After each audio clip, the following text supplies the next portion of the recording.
January 20th, 1953. Washington, D.C. The Capitol is preparing. Choirs, salutes, and parades for a new president. But at a side door of the White House, a nearly 70-year-old man walks out quietly without a motorcade, without piles of luggage, carrying only a small suitcase in his hand. That man is Harry S. Truman, the same man who once held in his grip the atomic bomb, the Berlin airlift, and the Korean War. Now, leaving like an ordinary retiree, clocking out a job. No crates of gifts, no paintings, no bronze busts, no symbols of the leader of the free world being packed onto trucks. Nothing about this moment looks presidential. Why?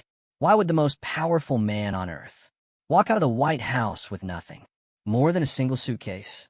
Was he truly that poor, a Midwestern minimalist?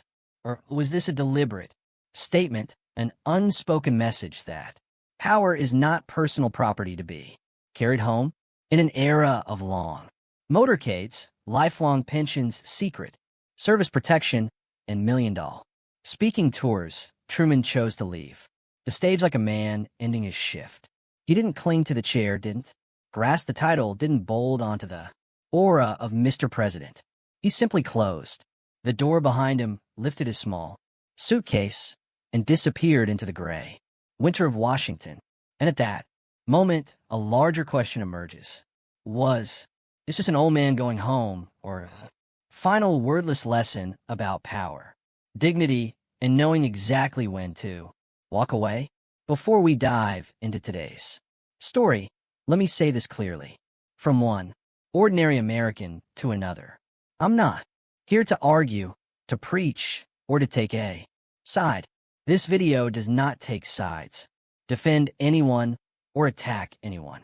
It simply tells a documented historical story as neutrally and respectfully as possible. If you enjoy uncovering the forgotten corners of history, I invite you to subscribe so you don't miss what comes next. When Truman walked out of the White House with that single suitcase, he was not just any old man going home. He was the man who had authorized the first use of atomic weapons in war, who would watch the map of Europe freeze into cold war lines, who had sent American troops to a distant peninsula called Korea without a formal declaration of war for nearly 8 years. Every morning on his desk came decisions that could move armies, redraw borders, and decide whether the world slid closer to peace or to nuclear fire. Yet, by early 1953, the American public did not see him as a heroic war leader. His approval rating had sunk into the low 20s. Many blamed him for the stalemate in Korea, for corruption scandals in his administration, for inflation, for a sense that America was exhausted after too many crises. Newspapers mocked him. Opponents called him naive, stubborn, even dangerous. The man who had once been the accidental president after Roosevelt's death had become, in the eyes of millions, the president they were eager to be rid of. And still, the facts are inescapable. For almost 8 years, Harry S. Truman was arguably the most powerful individual on the planet. He could pick up a phone and speak directly to Churchill, Stalin, Attlee. He could sign orders that moved bombers, armed with weapons unlike anything humanity had ever seen. He set in motion the Truman Doctrine, the Marshall Plan, the NATO alliance, frameworks that outlived him by decades. In the carefully lit photographs of summit meetings and Oval Office speeches, he is surrounded by flags, generals, advisors, microphones, and a heavy symbolism of the presidency. That is the Truman history books usually print. But the Truman who leaves the White House on January 20th, 1953 is stripped of those props. There are no cheering crowds packed along Pennsylvania Avenue for him. That day's excitement belongs to Dwight D. Eisenhower.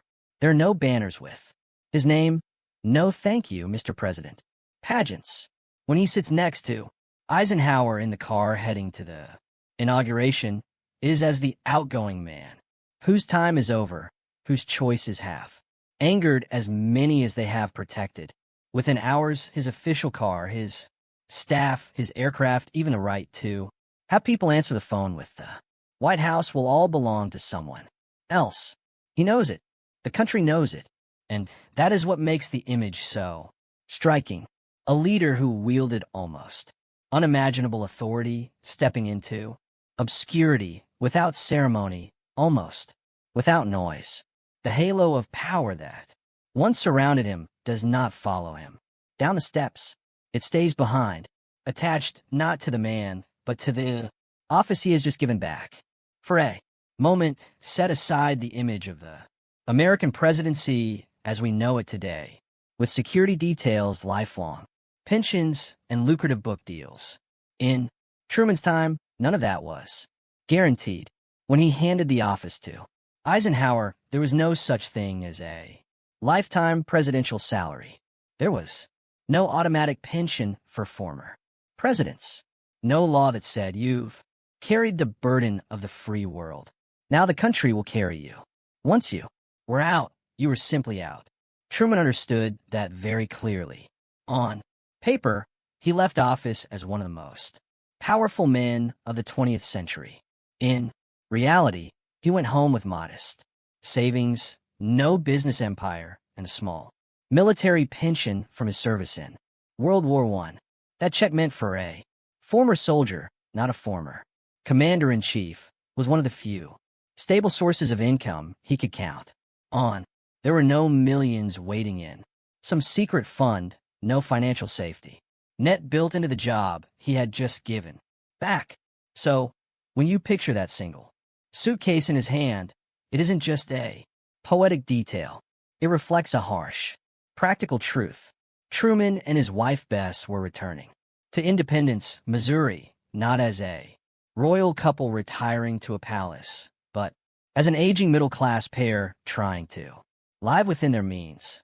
Their home on North Delaware Street was comfortable, but not grand. It had been in Bess's family, and now it was simply where they would grow old together. No estates on multiple coasts, no private jets, no corporate boards lining up checks as thank yous for access.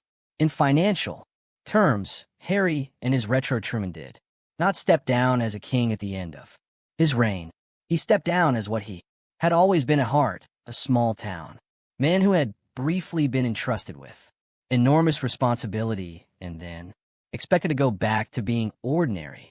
That contrast between the scale of the power he once held and the simplicity of the life he returned to is part of what makes his last day at the White House so quietly shocking.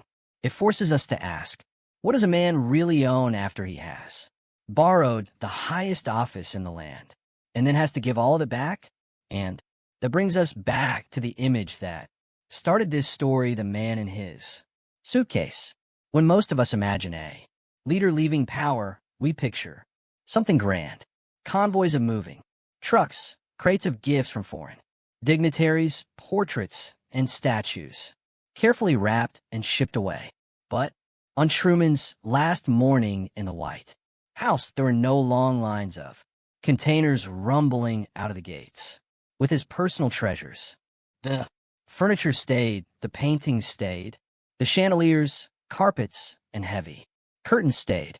The White House did not empty out with him because, in his mind, none of it had ever truly belonged to him in the first place. What he carried was almost painfully simple. A small suitcase with a few changes of clothes, some personal papers, the items a man might take if he were leaving a hotel after a long stay. No boxes of silverware, no gifts stacked to the ceiling, no symbols of office tucked away just in case. For a president who had overseen the most powerful military machine on earth, that little case looked almost fragile, like something a traveling salesman might swing from his hand at the end of a long road. Eyewitnesses and photographs from those final days reinforced the same impression. Truman did not stage a dramatic exit. There were no grand gestures, no carefully choreographed farewell with trumpets and tears. He shook hands, said his goodbyes, attended the inauguration of the man who would replace him, and then quietly left. The most striking thing about that departure is how it blurs the line between leader of the free world and ordinary citizen catching a ride home. He walked out of the White House not as a monarch retreating to a private estate, but as a man clocking out after an extraordinarily long and heavy shift. In a very real sense, he treated the presidency the way many of us treat our jobs, something we do with all we have, for as long as we are called to do it, then hand back the keys and go home. And that is what makes the suitcase more than luggage. It becomes a symbol. It says without words, this house was never mine. This power was never mine. I was borrowing both. And today I return them. Truman stepped through those doors the way he had once stepped into a haberdashery shop in Missouri or a county courthouse as Harry, not your excellency. He left the White House the way he had entered the world, without titles, without trappings, just a man with his name, his conscience, and whatever he could fit in one small case. He did not retreat from a throne. He simply walked out of a workplace, one like no other, but a workplace nonetheless, and went home. For a man who walked away with so little, Truman could have rebuilt his finances quickly if he had been willing to cash in on his title. The offer started coming almost as soon as he left Washington. Corporations wanted him on their boards. Sponsors wanted his name on endorsements. Event organizers dangled huge speaking fees in front of former president who on paper truly needed the money. In modern terms, he could have become a millionaire simply by letting others rent the words Harry S. Truman, 33rd President of the United States, for their posters and advertisements. But Truman drew a hard line. He did give some speeches and wrote his memoirs, but he refused to turn himself into a walking billboard. He would not attach his name to commercial products. He turned down offers that, to most people in his position, would have seemed irresistible. In his view, the office he had held was bigger than any check someone could write. To use the presidency as a brand to sell soap or insurance or influence would be, in his words and actions, a way of dragging the dignity of that office down into the marketplace. So he chose the harder road. In a world where almost everyone is tempted to squeeze every last drop of profit from fame, Truman stepped in the opposite direction. The same man who had carried only one suitcase out of the White House now refused to stuff that suitcase full of easy money. And whether you agree with his politics or not, the conflict is unmistakable. A former president who genuinely needed income, and yet believed that the one thing he must never sell was the title he once held. If you want to see what that principle looked like in real life, you have to follow him home to a quiet town called Independence, Missouri. Independence was not a capital, not a financial hub, not a seat of empire. It was the kind of Midwestern town with tree-lined streets, modest houses, and neighbors who knew not only your name, but where you'd gone to school and who you'd married. It was Bess's hometown, the place where Truman had once sold hats and struggled through failed business ventures long before anyone dreamed of calling him to Mr. President. And now, after Berlin and Tokyo and Washington, this was where he chose to spend the rest of his life. There was no motorcade waiting for him on those streets. Truman often drove his own car, an old Chrysler, through town. No sirens, no escort, no tinted windows.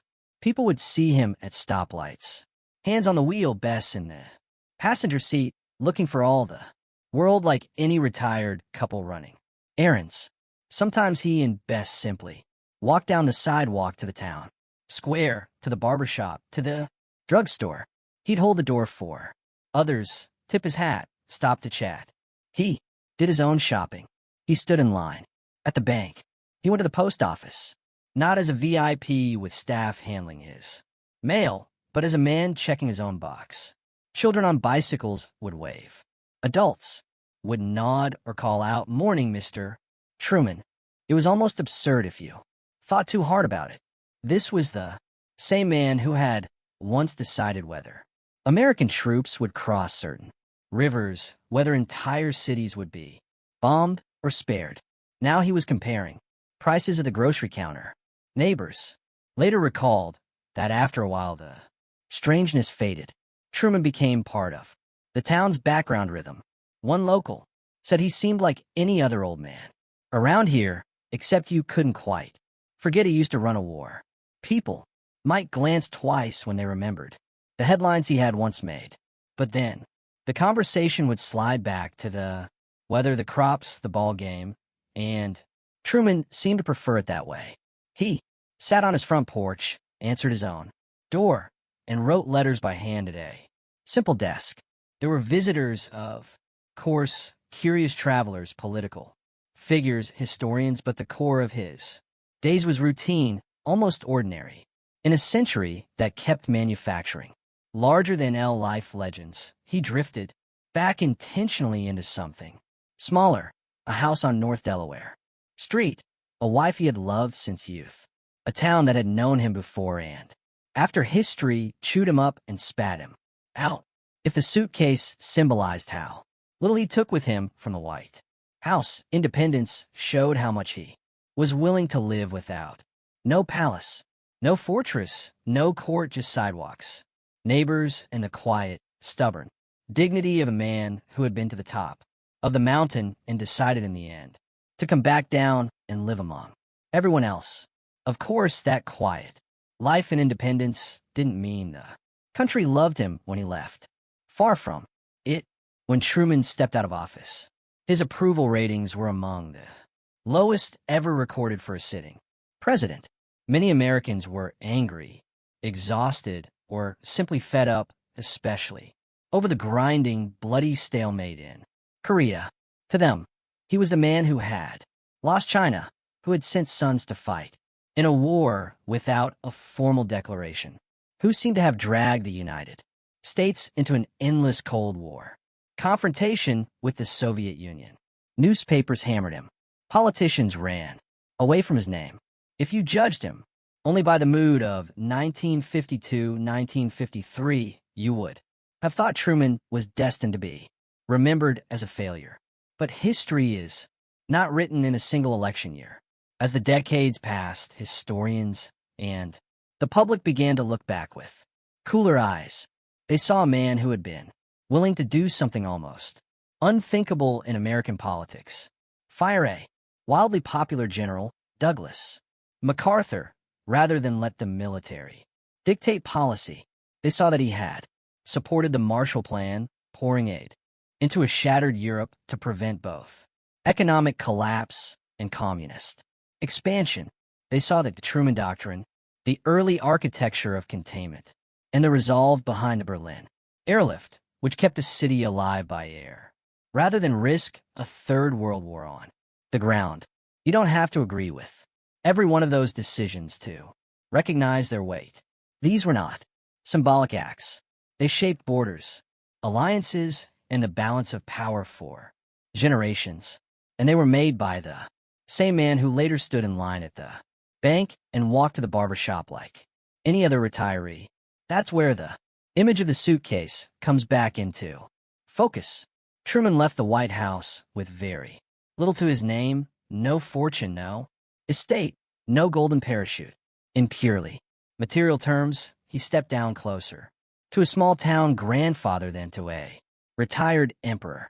But the record he left behind is anything but light.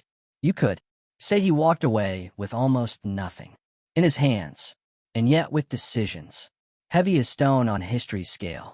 When you put all of that together, the low approval ratings, the heavy decisions, the modest life in independence, the suitcase stops being a quaint anecdote and starts to look like a statement.